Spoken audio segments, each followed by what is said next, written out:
Vicky Vox।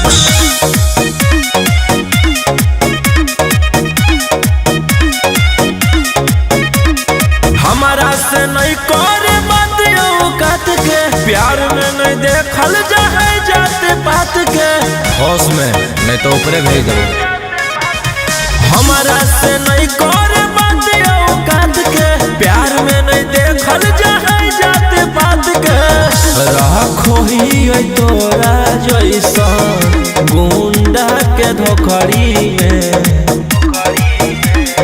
जिंदगी कटो है भले झोपड़ी में, मार देबो गोली बेटा खोपड़ी में। जिंदगी कटो है भले झोपड़ी में, मार देबो गोली बेटा खोपड़ी में।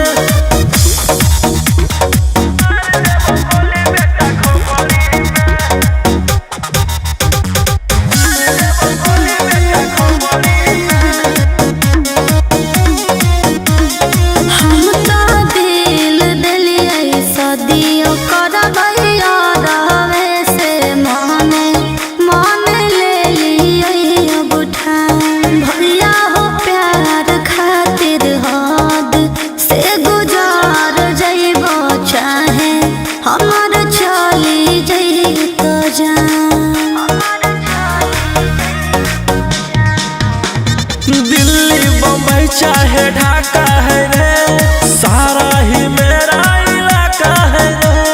हमें जानता है यहाँ कौन नहीं है, हमसे बड़ा कोई डॉन नहीं है।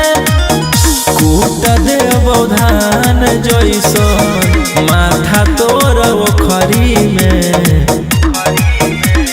जिंदगी कटो है भले झोपड़ी में, मार देबो गोली बेटा खोपड़ी में। जिंदगी कटो है भले झोपड़ी में, मार देबो गोली बेटा खोपड़ी में।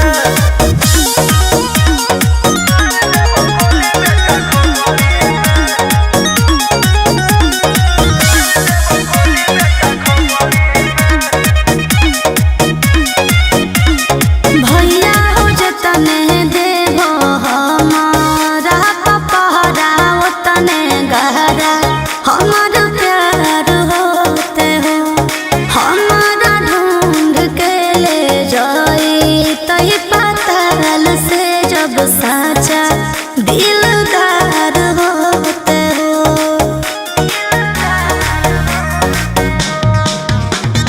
तुम जैसे कुत्ते से लड़ते नहीं, शेर है हम मरने से डरते नहीं। आगे पीछे गाड़ी गनमैन है मेरा, लाखों करोड़ों में फैन है मेरा।